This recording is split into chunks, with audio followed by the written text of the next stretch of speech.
Toni Kroos adalah salah satu pemain sepak bola yang sulit dimengerti. Meskipun perannya sangat penting, gaya permainannya seringkali tidak terlalu mencolok bagi penonton biasa.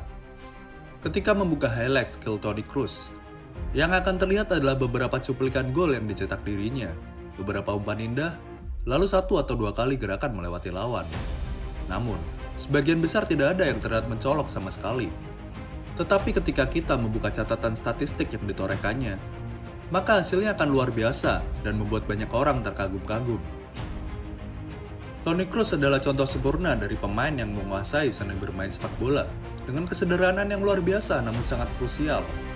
Gaya permainannya yang tenang dan efisien seringkali tidak mencolok, tetapi dampaknya terhadap tim sangat besar. Dengan sentuhan pertama yang sempurna, akurasi umpan yang luar biasa, dan kemampuan mengatur tempo permainan, Kroos menjadi jantung dari lini tengah di tim manapun dia bermain. Dengan ekspresi tenang dan gerakannya yang terukur, ketika bola tiba di kaki Kroos, saat itu juga waktu seolah membeku. Dalam sepak bola, kadang-kadang yang terlihat sederhana adalah yang paling sulit dan paling penting, dan Toni Kroos adalah bukti nyata dari pernyataan tersebut. Lalu bagaimanakah seseorang di mana bukan yang tercepat, bukan yang terkuat, bukan yang paling gesit, namun bisa mendominasi sepak bola di level tertinggi?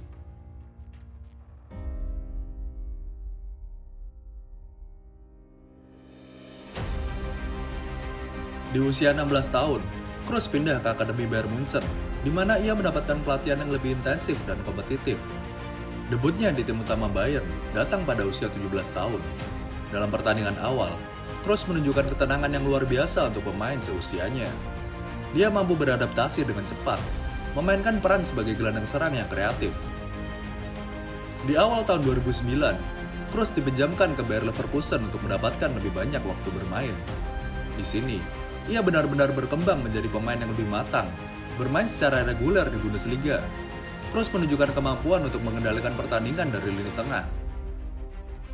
Ia belajar bermain di berbagai posisi lini tengah, yang membantunya memahami dinamika permainan dari berbagai perspektif. Ditempatkan di posisi sayap kiri dalam formasi 4-4-2 pada musim 2009-2010. Ia mencatatkan 9 gol dan 12 assist bagi Leverkusen di Bundesliga. Berkat penampilan cemerlang tersebutlah, ia dipanggil tim nasional Jerman untuk menghadapi Piala Dunia 2010. Setelah masa peminjaman yang sukses, Kroos kembali ke Bayern Munchen pada musim panas 2010. Ia kembali dengan kepercayaan diri yang tinggi dan tekad untuk membuktikan bahwa ia layak menjadi bagian penting dari skuad Bayern. Seiring berjalannya waktu, Kroos menjadi salah satu pilar di lini tengah Bayern Munchen siapapun pelatihnya. Kombinasinya dengan gelandang lain seperti Bastian Schweinsteiger, Javi Martinez, dan Thomas Müller menciptakan lini tengah yang solid dan kreatif. Kroos dikenal dengan kemampuan umpan akuratnya, baik umpan pendek maupun panjang, yang menjadi kunci dalam mengendalikan tempo permainan Bayern. Toni Kroos tiba di Real Madrid setelah tampil gemilang di Piala Dunia 2014, di mana Jerman keluar sebagai juara. Transfer ini dianggap sebagai langkah strategis bagi Los Blancos, yang ingin memperkuat lini tengah mereka dengan pemain berkelas dunia. Meski Kroos merupakan seorang gelandang serang yang sesekali berperan di posisi lain bersama Bayern ataupun timnas Jerman, namun pelatih Madrid saat itu, Carlo Ancelotti, sepenuhnya mempercayainya untuk bermain lebih ke dalam dengan peran di playing playmaker dalam formasi 4-3-3. Ancelotti memang memiliki sejarah dalam kemampuan mengubah seorang pengumpan di garis depan menjadi pengatur permainan. Hal itu pernah dilakukannya bersama Andrea Pirlo saat berada di AC Milan. Dia mengubah Pirlo menjadi salah satu deep playing playmaker terbaik yang pernah ada di dunia. Ancelotti melihat potensi Kroos dalam mengatur permainan dari posisi yang lebih dalam, memanfaatkan visinya yang luar biasa dan kemampuan umpan panjangnya. Posisi ini sebenarnya lebih dekat dengan peran yang sebelumnya dipegang oleh Xabi Alonso, yang merupakan metronom bagi Real Madrid sebelum pindah ke Bayern Munchen. Kroos diharapkan bisa mengambil alih tugas ini dan memberikan stabilitas serta kreativitas dari lini lebih dalam. Perubahan peran Kroos memberikan dampak besar bagi Real Madrid. Seiring berjalannya waktu, Toni Kroos menjadi salah satu pemain paling penting dan membawa banyak prestasi di Real Madrid. Ia selalu menjadi pilihan utama siapapun pelatih di Real Madrid. Pada masanya, kombinasi Toni Kroos, Luka Modric, dan Casemiro di lini tengah menjadi salah satu trio terbaik di dunia. Kroos membawa ketenangan dan presisi, Modric menyumbang kreativitas dan dribbling, sementara Casemiro memberikan keseimbangan defensif.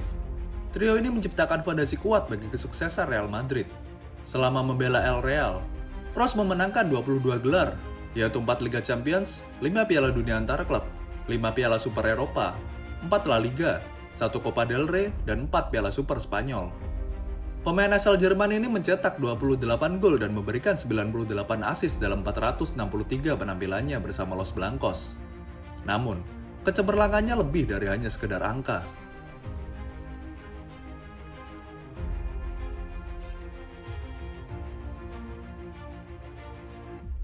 Visi permainan dalam sepak bola adalah kemampuan seorang pemain untuk melihat, memahami, dan mengantisipasi pergerakan dan situasi di lapangan sebelum hal tersebut terjadi. Ini mencakup kemampuan untuk membaca permainan, melihat rekan setim dan lawan di berbagai posisi, serta mengambil keputusan yang tepat. Hanya sedikit pemain dalam sejarah yang memiliki kemampuan seperti Toni Kroos untuk mendikte tempo permainan dari lini tengah dengan kesadaran posisi dan kemampuan passingnya. Sebagai deep lying playmaker, Kroos menunjukkan kemampuan umpan dan visinya yang luar biasa. Ia mampu mengirimkan umpan-umpan panjang yang akurat, memecah pertahanan lawan, dan menciptakan peluang bagi para penyerang. Kroos juga menjadi lebih sering terlibat dalam fase build-up permainan, memastikan kelancaran aliran bola dari belakang ke depan. Dia tahu apa yang harus dilakukan ketika bola jatuh ke kakinya, mampu berpikir cepat dan mampu membuat keputusan yang sangat baik, apakah akan mendistribusikan atau mendelay bola.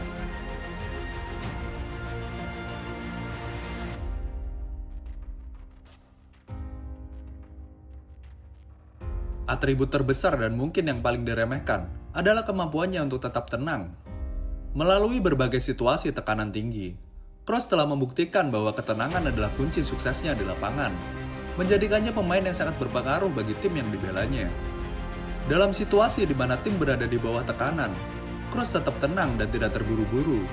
Dia mampu menjaga konsentrasi dan fokus, mencari solusi terbaik untuk mengeluarkan tim dari situasi sulit. Ketenangan ini seringkali mengurangi ketegangan di lapangan dan memberikan rasa aman kepada rekan-rekannya. Jika timnya tertinggal 2 gol dan lawan menekan dengan sangat keras, Kroos tidak peduli. Dia akan mengambil bola dan memberikan umpan yang hanya akan diketahui keberadaannya sampai dia melakukannya. Tidak ada trik dan gimmick yang mewah. Tujuan terbesarnya saat berada di lapangan adalah untuk menyerap tekanan dan memainkan bola progresif ke depan. Kroos tidak akan berlari mengelilingi semua orang, tapi dia akan memastikan bola mencapai sepertiga akhir kotak penalti lawan.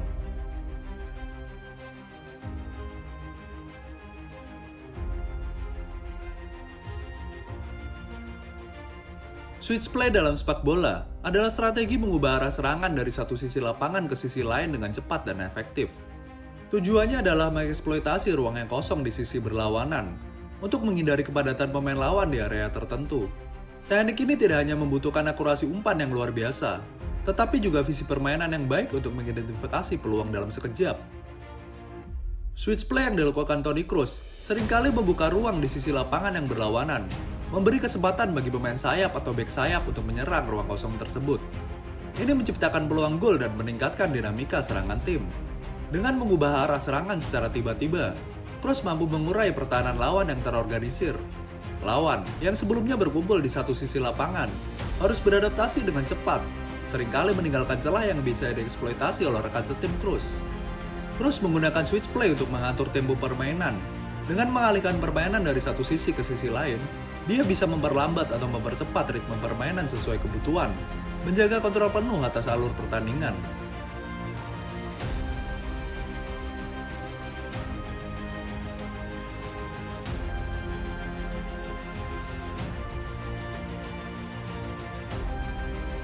Kroos shuffle adalah gerakan khas yang sering diperlihatkan oleh Toni Kroos saat dia menerima bola di lini tengah.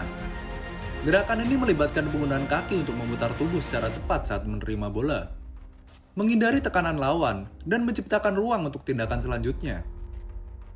Gerakan ini memang jarang terdengar dan sering luput dari perhatian, namun jauh lebih efektif daripada gerakan rainbow flick, step over, atau skill entertain lainnya. Salah satu tujuan utama dari Kroos shuffle adalah untuk menciptakan ruang di sekitar Toni Kroos. Dengan memutar tubuhnya dengan cepat, dia dapat menghindari penjagaan ketat lawan dan memberinya waktu dan ruang untuk membuat keputusan berikutnya. Ini memungkinkan Kroos untuk menyalurkan bola dengan lebih efektif.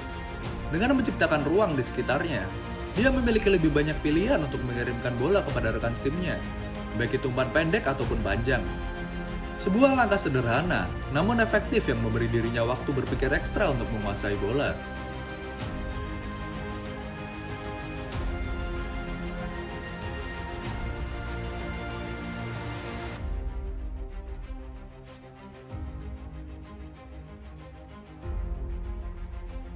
Selain itu, statistik permainan Kroos menunjukkan betapa efektifnya dia dalam setiap pertandingan.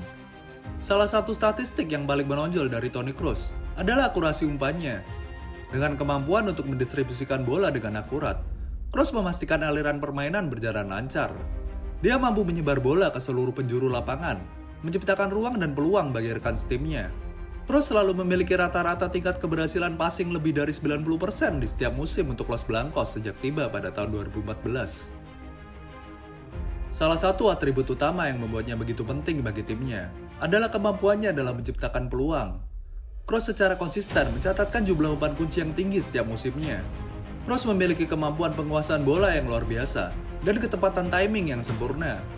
Dia tahu kapan harus melepaskan umpan dan kapan harus menunggu momen yang tepat. Hal ini memungkinkan dia untuk memaksimalkan peluang yang ada dan memberikan umpan yang paling efektif. Kroos juga dikenal dengan keahliannya dalam mengambil set piece. Tendangan bebas dan corner kick dari Kroos seringkali menghasilkan peluang gol yang berbahaya. Kemampuan ini menambah dimensi ekstra dalam kontribusinya dalam menciptakan peluang. Toni Kroos memiliki catatan akurasi umpan yang sangat tinggi, bahkan di area paling berbahaya di lapangan. Ini menunjukkan bahwa dia mampu menjaga presisi dalam situasi yang membutuhkan ketepatan tinggi. Ia merupakan pemain dengan jumlah terbanyak yang melakukan umpan di sepertiga akhir lapangan di kompetisi Liga Champions sejak detail data diperkenalkan di musim 2003-2004.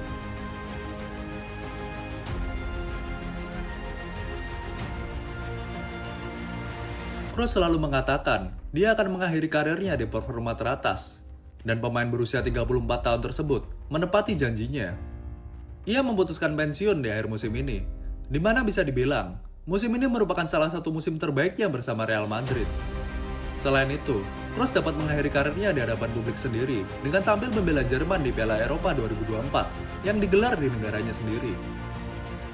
Dengan pensiunnya Toni Kroos, Real Madrid menghadapi kekosongan besar di lini tengah mereka.